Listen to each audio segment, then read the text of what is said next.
तो पिछले एपिसोड में हानियो अचानक से हाओचिन के सामने आ गया था और उसने सभी के सामने कहा था कि वो उसका स्क्वाड वॉरियर बनना चाहता है, लेकिन अभी वहाँ पर हाओचिन ने उसे कोई जवाब नहीं दिया था। इसके बाद अगले सीन में हम हानियो के ग्रैंडफादर युगोंग को देखते हैं, जो कि इस वक्त काफी उदास लग रहे थे और इसी के साथ वो हानियो के पेरेंट्स के फोटो को भी देख रहे होते हैं। लेकिन इसके बाद अगले सीन में हमें पास्ट का एक फ्लैशबैक दिखाया जाता है, जहाँ पर हम देखते हैं कि हानियो उस वक्त काफी छोटा था और वो किसी चीज का स्टैचू बना रहा था। तभी इसी बीच वो उस जगह से गिरने वाला होता है, लेकिन तभी हम देखते हैं कि उसके पेरेंट्स भी अब यहाँ पर आ गए थे और उसके फादर अपने पावर का यूज करके उसे नीचे गिरने से बचा लेते हैं, जिसकी वजह से हानियो को कोई भी इंजरी नहीं आती। लेकिन हानियो अब अपने पेरेंट्स को यहाँ पर देखते ही काफी खुश हो गया था और फिर वो उनसे कहता है, मुझे तो यकीन ही नहीं होता कि आप वापस आ गए। जिस पर उसकी मदर उसे गले लगाते हुए कहती है कि अब तुम्हारा बर्थडे आने वाला है और ऐसा कैसे हो सकता है कि हम इस दिन के लिए ना आए। अब अपने मदर के इस बात को सुनकर हानियो तो काफी खुश हो गया था और इसी के साथ वो उनसे पूछता है कि क्या अब आप मुझे छोड़कर तो नहीं जाओगे। लेकिन अब इस बात के ऊपर उसकी मदर उसे कोई खास जवाब नहीं देती। तभी हानियो के फादर उसे कहते हैं कि तुम्हारे ग्रैंडफादर ने कहा कि तुम हमें कोई गिफ्ट देना चाहते हो और इसके बाद वो उससे कहते हैं कि मैं भी तुम्हारे वर्क को देखना चाहता हूँ। और फिर इतनी बात कहने के बाद वो उसे एक वॉरियर का छोटा सा गिफ्ट देते हैं। इसके बाद हानियो अपने फादर से कहता है कि आप इसके बारे में चिंता मत कीजिए, क्योंकि मैं अपने बर्थडे से पहले ही इसे कंप्लीट कर लूंगा। जिसके बाद हम देखते हैं कि इसके इस बात को सुनकर उसके फादर काफी खुश हो गए थे। लेकिन इसके बाद कहानी वापस प्रेजेंट में आ जाती है, जहाँ पर हम देखते हैं कि हाओचिन युगोंग से बात करने के लिए आया था और फिर वो उनसे कहता है, मैं चाहता हूँ कि आप अपने ऑर्डर को वापस ले लें। तब इस बात को सुनकर युगोंग उससे कहते हैं कि क्या सच में तुम हानियो को अपने स्क्वाड वॉरियर के रूप में नहीं लेना चाहते। जिसके बाद हम देखते हैं कि हाओचिन इसके लिए ना कर देता है। तब यह देख युगोंग उससे पूछते हैं कि क्या तुम्हें पता है कि एक स्क्वायर जिसमें कि स्पेशली एक लेवल 5 वाला वॉरियर हो, वह चीज तुम्हारे लिए कितना अच्छा होगा। इसके बाद वो हाओचिन से बताने लगते हैं कि एक स्क्वाड वॉरियर अपने मास्टर वॉरियर के ऑर्डर को पूरी वफादारी के साथ में फॉलो करेगा और इसके अलावा बैटलफील्ड में वो तुम्हारे साथ एक लिविंग शील्ड बनकर खड़ा रहेगा और चाहे वहाँ पर तुम्हारे सामने कितनी भी बड़ी मुसीबत क्यों ना आ जाए, लेकिन वो हर एक कंडीशन में तुम्हारे साथ में ही रहेगा। जिसके वजह से अगर इसके बारे में और ज्यादा बात किया जाए तो एक तरीके से लाइफ एंड डेथ तुम्हारे कंट्रोल में रहेगा।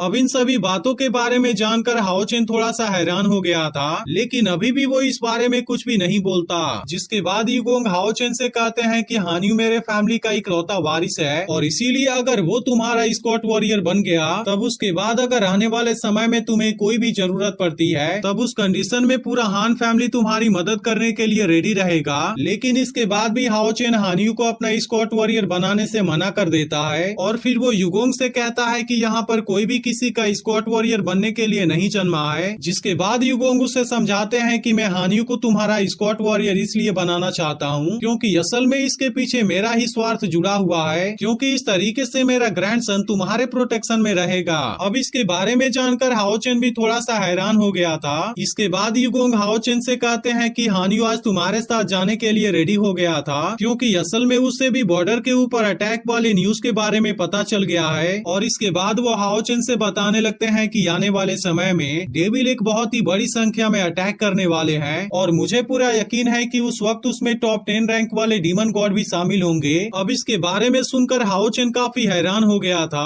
और इसके बाद वो युगोंग से टॉप 10 पिलर के बारे में भी पूछने लगता है। तब युगोंग उसे बताते हैं कि आज से 13 साल पहले बियर डीमन गॉड के केवल 6th पिलर के सोल्जर्स ने ड्रैगन पास के ऊपर अटैक करना शुरू कर दिया, जिसके वजह से उसके दौरान उसमें मेरे वॉरियर टेम्पल के लाखों सोल्जर्स मारे गए थे, क्योंकि उनका सामना करना बहुत ही ज्यादा मुश्किल हो गया था। और इसी के साथ वो हाओचिन से बताते हैं, मुझे पता था कि मेरे ऑर्डर के वजह से हानियो के पेरेंट्स की जान खतरे में आ जाएगी, लेकिन फिर भी मैंने अपने लोगों की जान बचाने के लिए हानियो के फादर को इसके बारे में बताया और मैंने उसके फादर को तुरंत ही वहाँ पर अपनी आर्मी के साथ में जाने के लिए कहा, क्योंकि वो किसी भी हालत में ड्रैगन पास के लोगों को कुछ भी नहीं होने देना चाहते थे। लेकिन उस वक्त हाओचिन के फादर भी बिना किसी बात के बारे में चिंता के लिए इसके लिए रेडी हो गए थे। लेकिन हम देखते हैं कि युगोंग को अपने बेटे के बारे में काफी चिंता थी और इसीलिए वो कुछ समय के लिए उसे वहाँ पर रोकते हैं और फिर वो अपने बेटे से कहते हैं, मुझे पता है कि मैं हमेशा तुम्हारी जान को खतरे में डाल देता हूँ, लेकिन क्या इसके लिए सच में तुम मुझसे नफरत करोगे। तब इस बात को सुनकर हानियो के फादर ने खुशी से कहा था कि हम वॉर के लिए ही बने हैं, जिसके वजह से हजारों हजारों लोगों की जान बचाना हमारी जिम्मेदारी है और इसीलिए उनको अपने फादर के किसी भी डिसीजन के बारे में कोई शिकायत नहीं थी और इसीलिए हानियों के फादर भी बिना किसी बात के बारे में चिंता करे वॉर में जाने के लिए रेडी हो जाते हैं और इसी के साथ उन्होंने वॉर को खत्म करने का भी डिसाइड कर लिया था।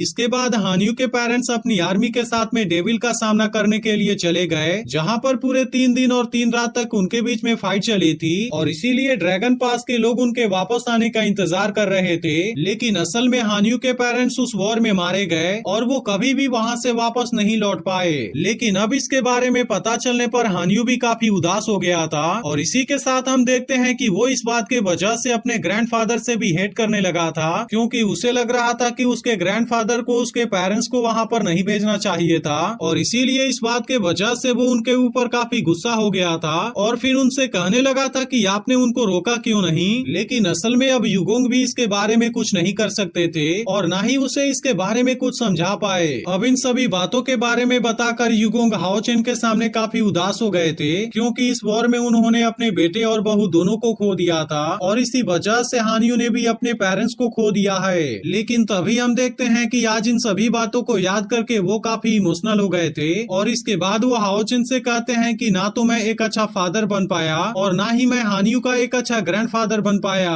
फिर वो बताने लगते हैं कि अगर आज हानियों के पेरेंट्स जिंदा होते तो फिर आज हानियों भी जो चाहता वो करता और फिर उस तरह से वो एक शांति भरा जीवन जीता और शायद आज वो एक वॉरियर बनने का रास्ता भी चूज नहीं करता। लेकिन जैसे ही उसको अपने पेरेंट्स के मौत के बारे में पता चला, उस बात के वजह से वो काफी गुस्सा हो गया था और वो उसी समय से खुद को बहुत ही खतरनाक तरीके से ट्रेन कर रहा है, क्योंकि उसका मकसद केवल खुद को बहुत ही ताकतवर बनाना है, जिसके वजह से वो अपने दिल में भरे नफरत को कंज्यूम करता रहा और इसके वजह से आज वो बहुत ही खतरनाक बन चुका है, क्योंकि असल में वो एक पावरफुल वॉरियर बनकर डीमन गॉड को मारना चाहता था ताकि इस तरीके से वो अपने पेरेंट्स के मौत का बदला ले सके। लेकिन असल में हानियों को ऐसे कंडीशन में देख उसके ग्रैंडफादर को भी काफी दुख होता था, क्योंकि हानियों ने किसी भी कीमत पर डीमन गॉड को मारने का डिसाइड कर लिया था। लेकिन युगोंग इस बात के बारे में भी बहुत ही अच्छे से जानते थे कि केवल एक इंसानी बॉडी लेकर वो डीमन गॉड के सामने एक पल के लिए भी नहीं टिक पाएगा, क्योंकि एक डिवाइन सील वॉरियर के अलावा केवल डीमन हंटिंग ग्रुप के पास में 6 हॉल की पावर होती है। लेकिन आखिरकार अपनी पूरी कोशिश करने के बाद भी वो इस गेम के अंदर हार गया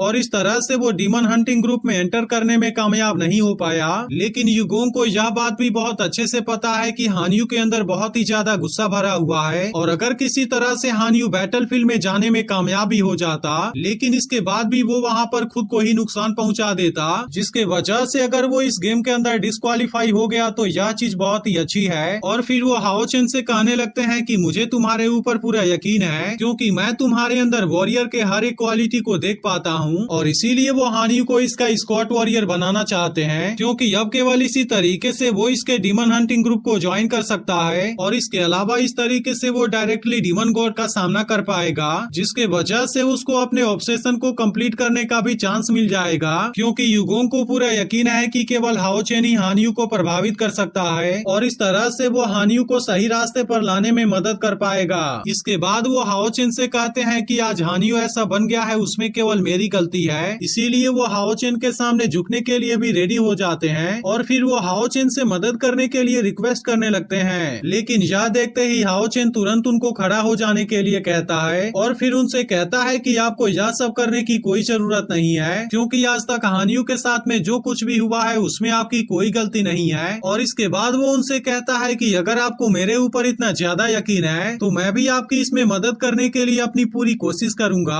और इसके बाद यह पार्ट यहीं पर एंड हो जाता है। अब इसका अगला पार्ट भी कुछ देर में अपलोड हो जाएगा, लेकिन अगर आपने इसके पिछले एपिसोड को मिस कर दिया हो तो लेफ्ट वाली वीडियो जरूर देख लेना और कमेंट करके बताना कि आज का एक्सप्लेनेशन आपको कैसा लगा।